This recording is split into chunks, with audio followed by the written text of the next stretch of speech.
Cuéntame, desde tu punto de vista, ¿cuál crees que sea la relevancia de hacer una feria de libro en español en la ciudad de Nueva York? A ver, pienso que es la oportunidad ideal para realmente demostrar cuántos lectores hay de la lengua, ¿no? Pienso que siempre se habla de que el grupo de latinos somos muchísimos, somos una minoría mayoritaria y generalmente nos preguntamos dónde están esos lectores, ¿no? ¿Dónde está nuestro público?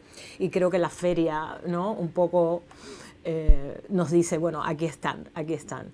Lo otro que me parece relevante de la feria, sobre todo de la feria en español aquí en Nueva York, es que el español es una lengua norteamericana también y tiene una historia que se ha documentado y que está por lo menos bien documentada hasta el siglo XIX. Entonces ya es una tradición literaria, digamos, escribir en español en Nueva York.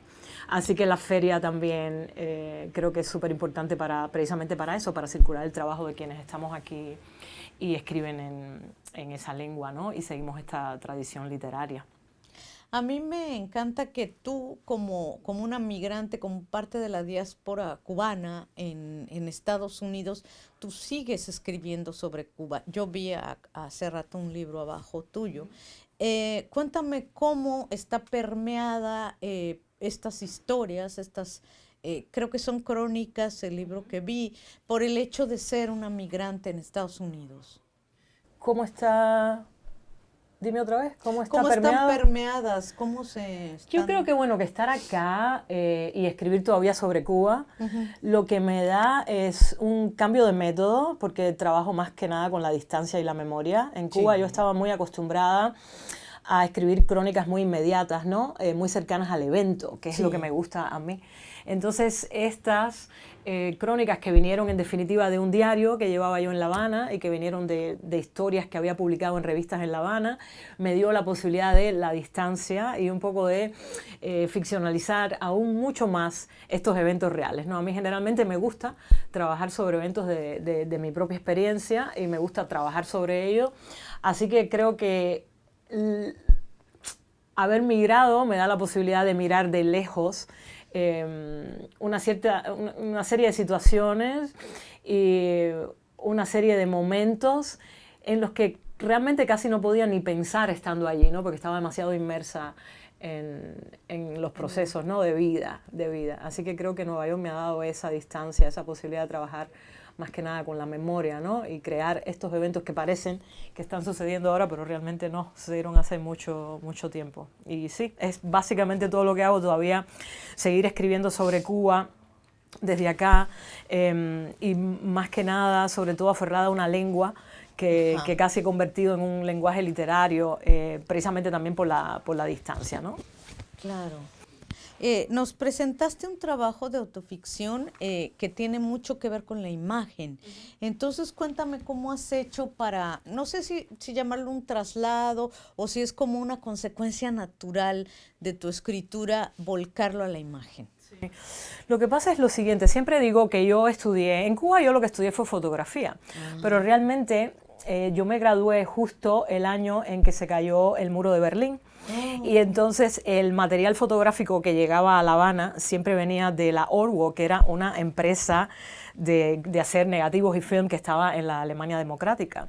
Así que al unirse las dos Alemanias y a caerse el muro de Berlín, pues se acabó la Orwo, se acabó el material fotográfico y yo me quedé con este título de la escuela de fotografía, pero realmente tomando notas de los lugares que yo quería fotografiar. A mí me interesaba mucho la fotografía de arquitectura y entonces siempre tomaba notas y decía, bueno, cuando tenga rollos y cuando tenga film y cuando tenga una cámara voy a tomarle una foto a este edificio. Y así fue como empecé a escribir y así fue como surgió mi primer libro de poesía, que eran realmente anotaciones sobre los lugares que yo iba a querer fotografiar cuando tuviera el material, ¿no? Así que empecé a escribir un poco así por accidente y después, al llegar aquí a Nueva York, me distancié mucho de la fotografía, a pesar de que aquí tenía los medios. Estaba siempre mucho en tensión cómo presentar un trabajo que era por naturaleza híbrido, ¿no? Sí. Entonces he estado siempre buscando eso, nuevas plataformas para mi escritura. Me interesa que esté en la calle, por ejemplo. Entonces generalmente hago poesía para pegar en la calle y para dejarla ir. O me interesa que que vaya cambiando de formato. Entonces lo que hago es que hago plataformas y así en lugar de tener solamente un texto, pues puedo tener un video, puedo tener algo que va transmediándose y va moviéndose de plataforma en plataforma, y yo creo que tiene la ventaja de que puede tener públicos muy diferentes, ¿no? Porque hay gente que le interesa leer, pero hay gente que le interesa menos leer, hay gente que se siente más cómoda solamente leyendo imagen, y para mí, mi escritura, que es completamente autoficcional, es también intermedial, y me interesa sobre todo este juego, esta tensión entre la imagen y el texto siempre, ¿no? Entonces ahora, de manera muy natural, en la búsqueda de nuevos formatos para mi escritura, pienso de manera muy consciente que mi literatura no es puramente verbal.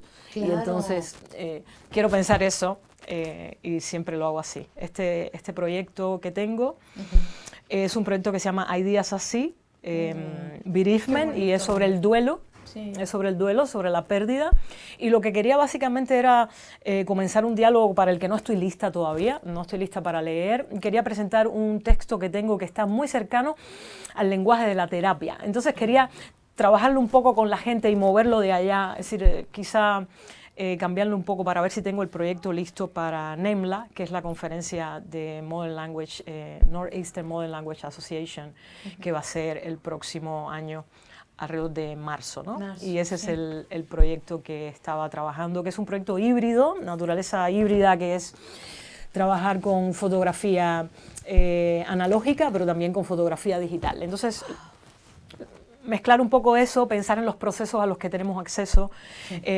Cuando, por ejemplo, pensamos que la Polaroid o la instantánea no es un medio artístico suficientemente porque mucha gente tiene acceso a él. Sí.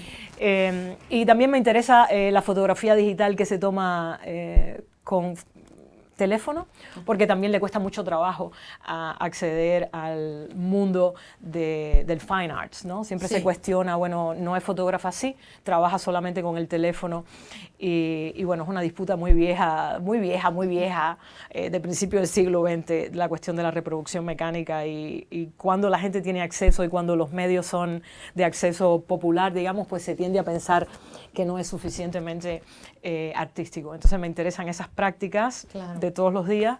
Me interesa también la efémera, las fotos que parecen que tomamos solamente para tener en un álbum, pero que tienen una intención de espectáculo también y de mostrar el dolor. Y así, me interesan generalmente las intervenciones de los procesos para poder un poco detenerme y pensar, bueno, qué es lo que está pasando conmigo, y me interesa más que nada que el trabajo mío sea, que tenga una función práctica de sanarme, de sentirme mejor. Entonces, ese es el proyecto que estaba presentando. Pues justo me das pie para preguntarte lo que ya venía como maquinando y no sabía cómo preguntar, que es, ¿qué te interesa más, el testimonial, digo, por toda esta historia de fotógrafa, el testimonial o la autoficción? Me interesa mucho la autoficción porque incluye lo testimonial.